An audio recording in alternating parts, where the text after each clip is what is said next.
మరి రాష్ట్రంలో ఏదైనా అభివృద్ధి జరిగిందా అని భూతద్దం పెట్టి చూసినా ఎక్కడా కనిపించదు.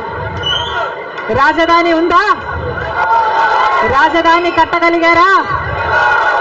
రాజధాని కట్టడానికి డబ్బులు లేవు. కనీసం ఒక మెట్రో అయినా ఉందా? ఆంధ్ర రాష్ట్రంలో ఒక్క మెట్రో అయినా ఉందా? విజయవాడలో కనీసం ఒక్క మెట్రో అయినా ఉందా? ఎక్కడా లేదు, కనిపించదు. 10 సంవత్సరాలలో కనీసం 10 కొత్త పెద్ద పరిశ్రమలైనా వచ్చినాయా? రాలేదు. పరిశ్రమలు వస్తే మన బిడ్డలకు ఉద్యోగాలు వచ్చేవి. వచ్చినాయా మన బిడ్డలకు ఉద్యోగాలు? రాలేదు. కనీసం రోడ్లు వేసుకోవడానికి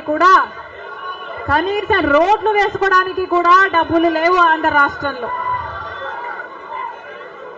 కనీసం ప్రభుత్వ ఉద్యోగస్తులకు జీతాలైనా సమయానికి ఇస్తున్నారా?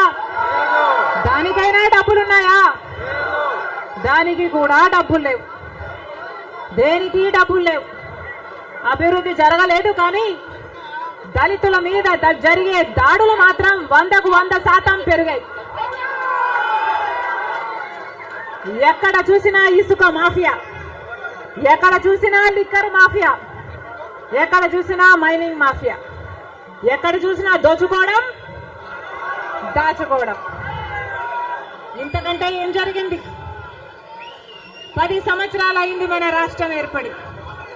స్పెషల్ స్టేటస్ గురించి, స్పెషల్ స్టేటస్ వస్తే మన రాష్ట్రానికి స్పెషల్ స్టేటస్ వస్తే, ఆంధ్ర రాష్ట్రానికి స్పెషల్ స్టేటస్ వస్తే ట్యాక్స్ రిడక్షన్స్ వస్తాయి, రాయితీలు, ఇన్సెంటివ్స్ వస్తాయి, పరిశ్రమలు వస్తాయి.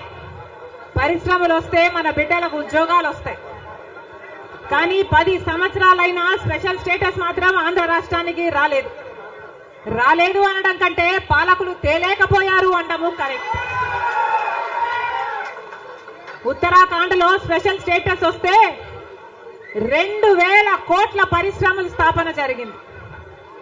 దాంతో ఉద్యోగ అవకాశాలు 500% పెరిగాయి. హిమాచల్ ప్రదేశ్ లో స్పెషల్ స్టేటస్ వాళ్ళకి ఇస్తే 10,000 పరిశ్రమల స్థాపన జరిగాయి. మరి మనకుందా స్పెషల్ స్టేటస్? ఎందుకు లేదు స్పెషల్ స్టేటస్?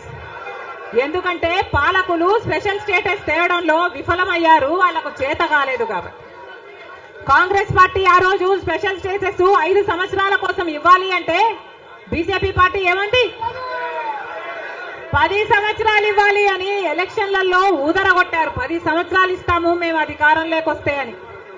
ఇక చంద్రబాబు గారు అయితే 15 సంవత్సరాలు మాకు స్పెషల్ స్టేటస్ కావాలి అని కొట్లాడాడు. ఇదే చెప్పాడు, 15 సంవత్సరాలు స్పెషల్ స్టేటస్ కావాలి, అందుకే నేను బీజేపీ పార్టీతో పొత్తు పెట్టుకుంటున్నా అని బీజేపీ పార్టీతో పొత్తు పెట్టుకున్నాడు.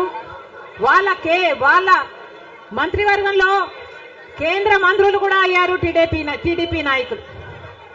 ముఖ్యమంత్రి అయిన తర్వాత స్పెషల్ స్టేటస్ కోసం చంద్రబాబు గారు ఎప్పుడైనా ఒక్కటైనా నిజమైన ఉద్యమం చేశారా అంటే చేయలేదు.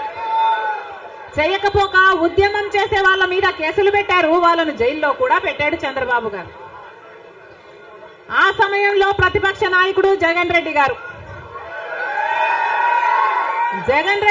ప్రతిపక్ష నాయకుడుగా ఉన్నంత కాలం స్పెషల్ స్టేటస్ మనకు రావాలి అని ప్రతిరోజు కొట్లాడాడు. నిరాహార దీక్షలు కూడా చేశారు.